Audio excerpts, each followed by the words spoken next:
Glória a Deus. Meus queridos, eu queria convidar-lhes a uma leitura, como sempre temos feito em nossas reuniões, para tratar sobre as 7 cartas. No livro de Apocalipse, Apocalipse, capítulo de número 3, a partir do versículo de número 1.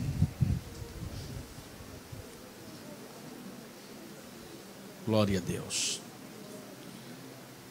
Apocalipse, capítulo de número 3, versículo de número 1. Assim diz o texto: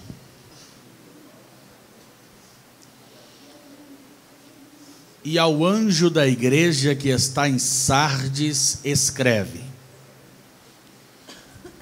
Isto diz o que tem os 7 Espíritos de Deus e as 7 estrelas. Eu sei as tuas obras, que tens nome de que vives e estás morto. Sê vigilante e confirma o restante que estava para morrer, porque não achei as tuas obras perfeitas diante de Deus.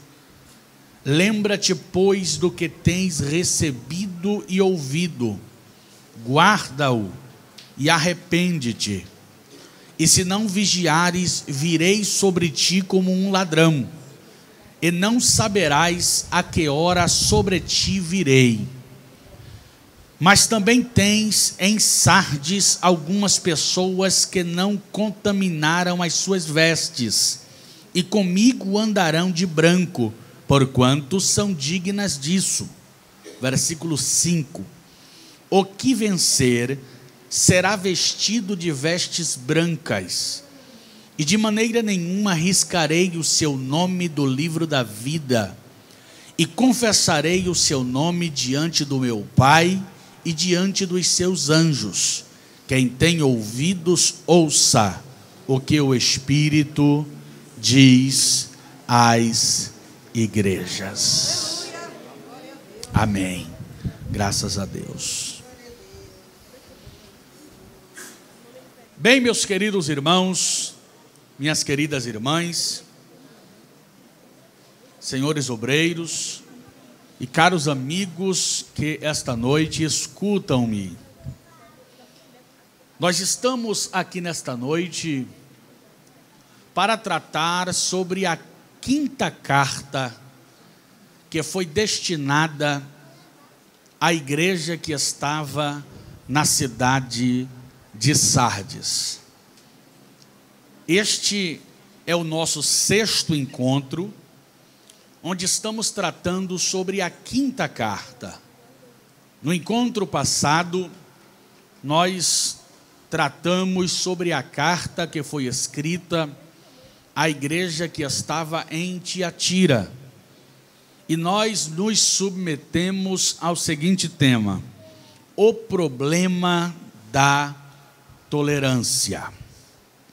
E como sempre nós temos feito, talvez seja necessário mais uma vez dizer para vocês que nós adotamos a seguinte metodologia: analisar alguns fatos históricos sobre a cidade, sobre a igreja, aspectos geográficos e históricos que servem como pano de fundo para a história a ser estudada, e tirar uma única lição para o aprendizado, para a aplicação e para o crescimento espiritual.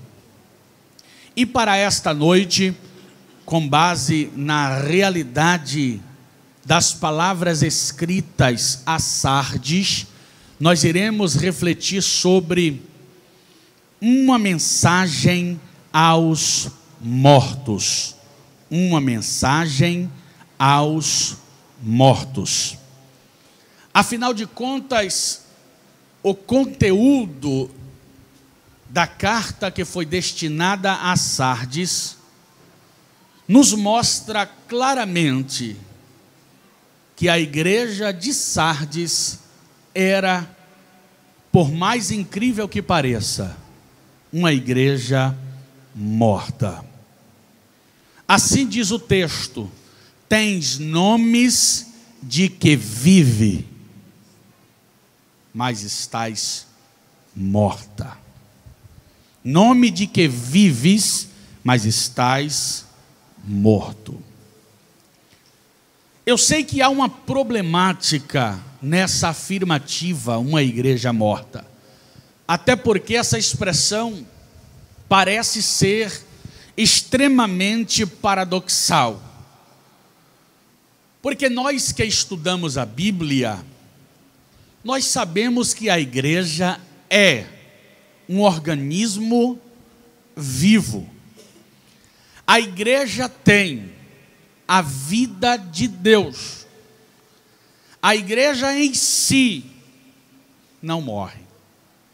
Então parece que há aqui uma problemática, porque a carta está sendo destinada a uma igreja que parece ser viva, porém o texto diz que está morta.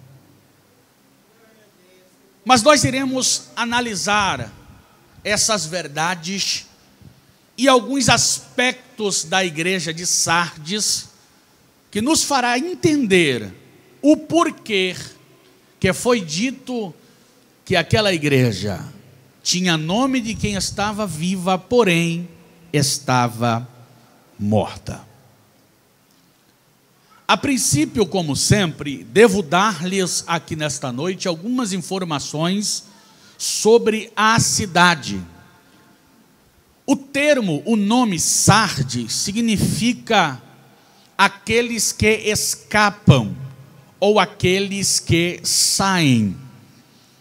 Estudiosos aplicam o significado do nome Sardes a um dos períodos, conforme lhes disse nos encontros passados, que as 7 cartas ou as 7 igrejas representam 7 períodos da igreja.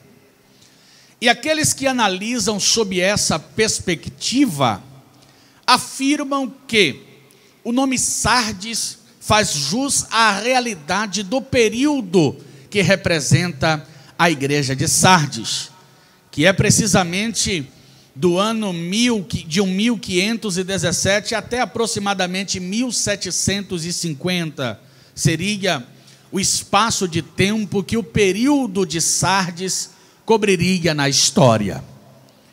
E aqueles que sob essa perspectiva analisam a carta de Sardes, eles dizem que o nome Sardes faz referência justamente à realidade no tocante à reforma protestante. Porque quando se faz a reforma, se sai do meio de um sistema religioso. Sai-se, portanto, do meio de um sistema para se opor às práticas e à sua filosofia, aos seus conceitos. Assim sendo, aqueles que encabeçam a reforma protestante seriam, de fato, aqueles que escapam. E daí o significado do nome Sardes. A cidade de Sardes era uma cidade muito importante e durante muito tempo foi a capital da Lídia, do Império Lídio, por assim dizer, e estava situada numa elevação de terra que dava à cidade o privilégio de estar a mais ou menos 500 metros acima do nível do mar. A cidade tinha uma segurança extraordinária, até porque, segundo a tradição, só havia um caminho de entrada e saída para essa cidade. Era uma cidade forte, era uma cidade que, segundo a tradição, estava edificada sobre essa rocha, e ela tinha o privilégio de ser banhada pelo rio Patolos. E esse rio dava pelo menos 2 principais benefícios à cidade de Sardes. Primeiro, proporcionava uma saúde extraordinária por causa dos benefícios naturais da água. Havia sais minerais de elevadíssimo valor e benefício para a vida humana exatamente nesse rio, diferente dos demais rios. E este rio banhava a cidade de Sardes, de maneiras que os habitantes dessa cidade gozavam da saúde dessas águas. E o outro benefício que este rio proporcionou para a cidade de Sardes foi exatamente a quantidade abundante de prata e de ouro. E os habitantes de Sardes tinham acesso a essas riquezas, prata e ouro em abundância, que procedia deste rio. E segundo a tradição, justamente pelo excesso de prata e de ouro que tinha em Sardes, provavelmente foi lá que foram cunhadas as primeiras moedas de ouro e de prata. As moedas que até então, em tempos odiernos, são usadas, foi inventada basicamente na cidade de Sardes. E segundo a tradição, Sardes, como já vos disse, foi edificada sobre uma rocha elevada a cerca de 500 metros acima do nível do mar e basicamente 1.500 metros dos vales que estavam naquela região. E segundo a tradição, por estar em uma rocha estratificada e pelas paredes quase perpendiculares, fazia de Sardes, segundo a tradição, uma cidade quase que inexpugnável, ou seja, impenetrável. O que se dizia sobre Sardes é que ninguém podia entrar nela. O que se falava sobre Sardes era que ninguém podia penetrar além dos seus muros, porque era uma cidade extremamente protegida. Entretanto, segundo a própria tradição, como já vos disse, havia um único caminho de entrada e de saída. E a história diz que no ano de 495, antes da morte de Cristo, a história de Sardes foi mudada. Por quê? Porque Ciro o persa enviou um espião. E esse espião ficou a observar a entrada dos soldados de Sardes. Observou a entrada e a saída. E segundo a tradição, Ciro o persa fez uma análise da entrada e saída dos soldados da cidade de Sardes. E em um descuido durante a noite, a tradição diz que este espião enviado por Ciro invadiu a cidade, abriu as portas da cidade de Sardes, dando acesso ao exército persa a adentrar e destruí-la de forma deplorável. E esta invasão sobre a cidade de Sardes deu-se exatamente durante a noite. Daí porque Cristo, quando escreve à igreja de Sardes, no versículo de número 3, o texto afirma: Lembra-te, pois, do que tens ouvido e recebido, e guarda-o, e arrepende-te. Se não vigiares, virei sobre ti como um ladrão, e não saberás a que hora sobre ti virei. Isso aqui é fator histórico. Quando os crentes da cidade de Sardes recebem a carta e analisam o seu conteúdo, automaticamente lhe cai a ficha, pois é um fator histórico. Justamente essa história que acabei de contar para vocês. Durante a noite, Ciro consegue invadir a cidade de Sardes e destruí-la por completo. Então, quando esta carta chega na cidade de Sardes, automaticamente já caiu a ficha das pessoas que estavam ouvindo, e sabia que estava falando sobre a necessidade da vigilância. Isto porque a cidade se estribava na segurança natural que lhe proporcionava a altura e os seus muros, e automaticamente não tinha o cuidado de vigiar durante a noite. E justamente sobre isso fala o Senhor Jesus. Vale ressaltar que aqui também faz menção ao arrebatamento da igreja. Sim, faz menção, porque o próprio Senhor Jesus Cristo disse em suas palavras escatológicas que o dia do Senhor, o dia da vinda do Filho do Homem, ou que o Filho do Homem virá como um ladrão de noite. Ele disse isso em seu sermão escatológico. Além de enfocar históricos sobre a cidade de Sardes, esse texto também faz alusão ao arrebatamento da igreja. E a exortação é no tocante à vigilância, a estar atentos, a não vacilar durante o período da noite, a estar atentos, porque nós não sabemos a que hora há de vir o ladrão. Assim Cristo disse: também vocês não sabem o dia em que o Filho do Homem há de voltar. Assim sendo, meus queridos irmãos, prossegue a revelação à igreja de Sardes. Eu já disse para vocês que a revelação é destinada prioritariamente ao anjo, ao pastor da igreja, ao anjo da igreja que está em Sardes. Historicamente, o pastor da igreja de Sardes era um bispo chamado Melito, e ele desenvolveu um trabalho extraordinário, até porque Melito foi um escritor exímio e bastante influente na sua época. Era o nome do pastor de Sardes. Agora vejamos o que diz o primeiro versículo do texto que nós estamos estudando aqui nesta noite, capítulo 3, versículo 1.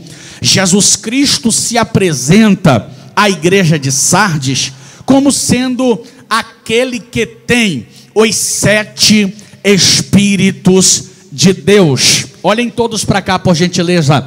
Deixa eu tentar explicar isso aqui para vocês. Jesus se apresenta à igreja de Sardes como tendo os 7 Espíritos de Deus. É bem verdade que difere um pouco das demais apresentações, quando ele simplesmente repete as características que João viu no capítulo 1 do Apocalipse. Esta é uma característica singular e enfoca uma realidade que não foi vista em nenhuma outra parte anterior do Apocalipse. Esses 7 Espíritos de Deus aqui não são o que algumas pessoas podem pensar, de fato 7 Espíritos de Deus. Não existem 7 Espíritos de Deus, existe o Espírito de Deus. Então, quando a Bíblia fala sobre os 7 Espíritos de Deus, fala sobre a atuação ou as 7 atuações do Espírito do Senhor. E para embasar essa fala, eu quero ler para vocês livro do profeta Isaías, capítulo 11, a partir do versículo 1. É uma profecia messiânica, é uma palavra no tocante ao reino vindouro de Cristo, não o reino milenar, mas ao seu ministério terreno, que haveria de efetuar para nós uma eterna salvação. No capítulo 11, versículo 1, Isaías diz o seguinte: porque brotará um rebento do tronco de Jessé, e das suas raízes um renovo frutificará. Aqui faz menção ao nascimento de Cristo como procedendo da linhagem de Davi. Aliás, a própria Bíblia o apresenta como sendo filho de Davi. O versículo 2 diz assim, e repousará sobre ele o Espírito do Senhor, o Espírito de sabedoria, o Espírito de inteligência, o Espírito de conselho, o Espírito de fortaleza, e o Espírito de conhecimento, e o Espírito de temor do Senhor.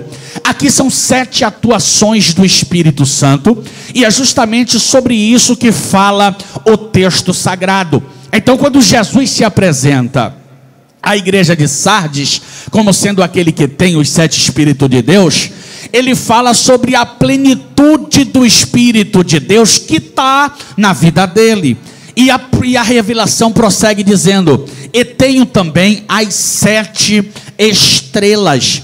Vocês sabem perfeitamente, como já disse a vocês, que as estrelas referem-se basicamente aos anjos das igrejas. Ou seja, quando o texto diz que ele tem as 7 estrelas, o texto está querendo dizer que ele tem os 7 anjos sob o seu domínio, que ele reina e que ele administra e que ele domina e que ele tem acesso a esses pastores. Isto aqui também é no tocante à eleição. Era como se ele dissesse: os pastores das 7 igrejas foi eu quem escolhi, os pastores destas igrejas foi eu que elegi. Eu tenho a plenitude do Espírito e eu tenho também os 7 pastores, ou as 7 estrelas. Mas vamos aqui à revelação principal que é dita à igreja de Sardes, versículo de número 1. Eu sei as tuas obras, que tens nome de que vive, mas estás morto, melhor dizendo. Olhem todos aqui para mim, por gentileza.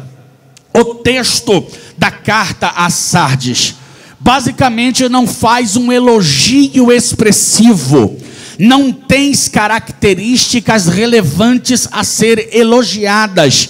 Entretanto, o Senhor mostra o conhecimento pleno das obras daqueles crentes, daquelas pessoas, dos habitantes daquela cidade, e mostra a deplorável verdade: tens nome de que vive, mas estás morto. Era como se dissesse que eles estavam vivendo de aparência. Era como se eles dissessem que eles eram meramente fachada. Era só beleza, quando na verdade interiormente eles estavam mortos, sem vida.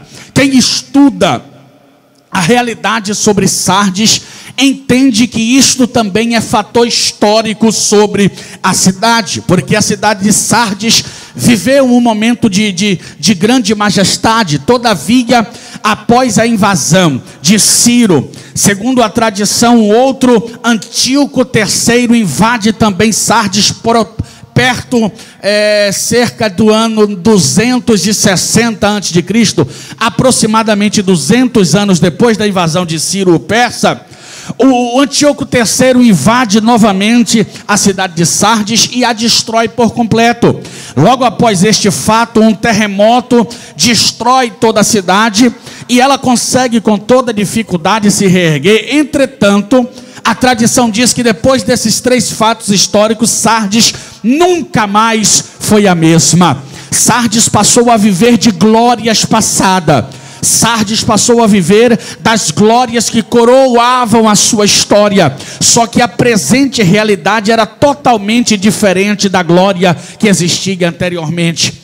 Só para que vocês tenham uma ideia, um rei que reinou em Sardes ficou extremamente rico e o seu nome foi sinônimo de grandeza. O nome dele era Creso. Ele foi, segundo a tradição, um dos homens mais ricos da história. O seu nome era símbolo de grandeza, de poderio, de majestade, de glória. E segundo a tradição, Sardes passou a viver dessas glórias passadas, até porque a realidade atual era deplorável. A cidade empobreceu. E até hoje, se você for à Turquia e procurar registros históricos e arqueológicos sobre Sardes, você vai ver que Sardes não passa de monturos atualmente. A cidade literalmente deixou de existir. Talvez você encontre algumas colunas com arquiteturas jônicas até hoje, talvez ainda exista algumas de pé, mas lamentavelmente a cidade passou a viver de glórias passadas.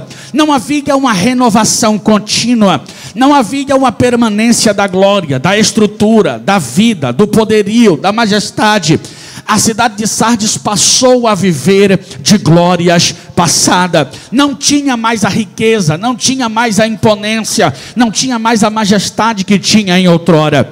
É por isso, e por incrível que pareça, este método de vida aparente ultrapassou os limites do mundanismo e adentrou na igreja. E de fato, a igreja que foi fundada em Sardes foi uma igreja poderosa, Conforme disse a vocês em um dos nossos encontros passados, o apóstolo Paulo passou cerca de 2 anos ministrando na Ásia Menor, e o capítulo 19, versículo 10 do livro de Atos dos Apóstolos, diz que Paulo pregou em toda a Ásia Menor. Acredita-se, portanto, que a igreja que estava em Sardes foi fundada pelo apóstolo São Paulo. Entretanto, a igreja de Sardes seguiu os mesmos rumos do mundanismo estabelecido historicamente sobre Sardes.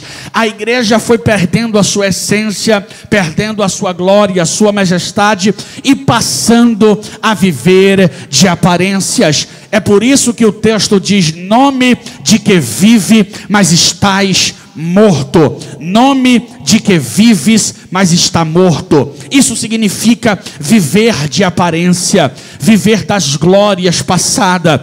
E nós não podemos cair neste lapso de ter somente uma vida de aparência e ter um interior desprovido da essência de vida. Eu sei que nós precisamos, sim, e precisamos ter uma vida de aparência. Nós precisamos nos vestir bem, nos mostrar bem. Nós precisamos ter de fato uma vida de aparência, mas nós não devemos deixar a aparência falar mais alto do que a realidade interior. Aliás, esta foi a crítica de Cristo no tocante aos fariseus, porque os fariseus se preocupavam com o exterior, mas deixavam a parte interna do prato suja e cheia de imundícia.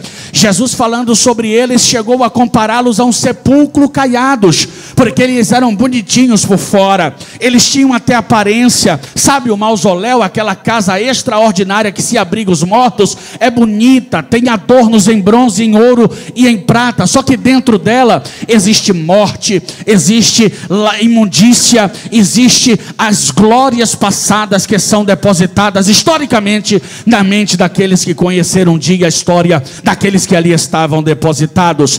E essa foi a crítica de Jesus: não se preocupar somente com a aparência, somente com o externo, somente com o que se vê, mas Jesus ensinou a se preocupar com o interior. Aliás, ele mesmo ratifica sua crítica e afirma que os fariseus só o adoravam de lábios, mas o coração estava longe do coração, o coração estava longe do Senhor Jesus. Então é basicamente essa crítica que é estabelecida aqui em Sardes. Os crentes em Sardes tinham nome de que vive, mas estava morto. Isso tem sido visto em nossos tempos atuais, meus queridos irmãos. Pela bondade de Deus, como pregador, tenho viajado um pouco por essa Bahia, por esse Brasil, e pela bondade de Deus fora do Brasil também, a gente tem visto realidades parecidíssimas com a realidade de Sardes. Eu tenho pregado em igrejas que são verdadeiros templos suntuosos, em igrejas que têm uma acústica sonora, ar-condicionado, bancada acolchoada, que tem uma estrutura, diga-se de passagem, confortável. É agradável se congregar em tais igrejas. Você olha para o grupo todo bem vestido, as pessoas com aparência extraordinária, parece que você está em meio a uma seleção do Oscar, uma premiação do Oscar, porque as pessoas vestem as melhores grifes, os melhores sapatos, têm aparência. Só que em alguns casos, não são em todos, em alguns casos, essas igrejas tão bonitas, essas igrejas tão majestosas, tão imponentes, tão lindas, são igrejas frias da presença de Deus, igrejas que a glória de Deus está longe dela. Se um mosquito voar, é bem provável você ouvir a voz dele, ou ouvir o barulho das asas deles dentro da igreja. Talvez se o ministro jogar um alfinete no chão, talvez você escute a zoada do alfinete caindo ao chão, porque são igrejas calculistas, elitizadas e altamente racionais, e as pessoas vão para a igreja só para manter as aparências, parecendo que a igreja é um clube Rotary, um clube social onde se vê os amigos e reencontra as pessoas. Nome de que vive, mas está mortos. É por isso que o apelo de Deus para a igreja de Sardes é despertar, é levantar, é acordar. O apóstolo Paulo escreve exatamente à igreja, se não me trai a memória, a Éfeso, escreve da seguinte maneira: desperta, ó tu que dormes, levanta dentre os mortos e Cristo te esclarecerá. Eu não estou sendo contra a prosperidade de templos. Eu não estou sendo contra aqui. A minha fala não é para fazer apologia a templos miseráveis com cadeira de madeira. Eu não estou dizendo isso fazendo apologia à pobreza, não, meus queridos. O grande problema é que essa onda de prosperidade tem deixado os crentes muito intelectual, muito inteligente. Essa onda tem deixado os crentes muito elitizados. E esse mover de culto de elitizado, você entra na Assembleia de Deus, não parece mais aqueles cultos pentecostais, parece mais reunião de comunidade, onde você levanta a mãozinha, balança para cá, balança para lá, mas não vê a essência. Alguém disse no tocante a isso que a igreja atual é bem diferente da igreja primitiva. A igreja primitiva não tinha prata e não tinha ouro, mas dizia ao paralítico: levanta e vai para a tua casa. A igreja atual tem prata, tem ouro, tem ar-condicionado, mas não pode dizer ao paralítico: levanta e anda, porque tem nome de que vive, mas está morto. Mas eu profetizo, Jesus Cristo abriu a boca e falou: eu sou a ressurreição e a vida. Coloque a mão no ombro da pessoa do seu lado e diga assim: ó, Jesus é a ressurreição.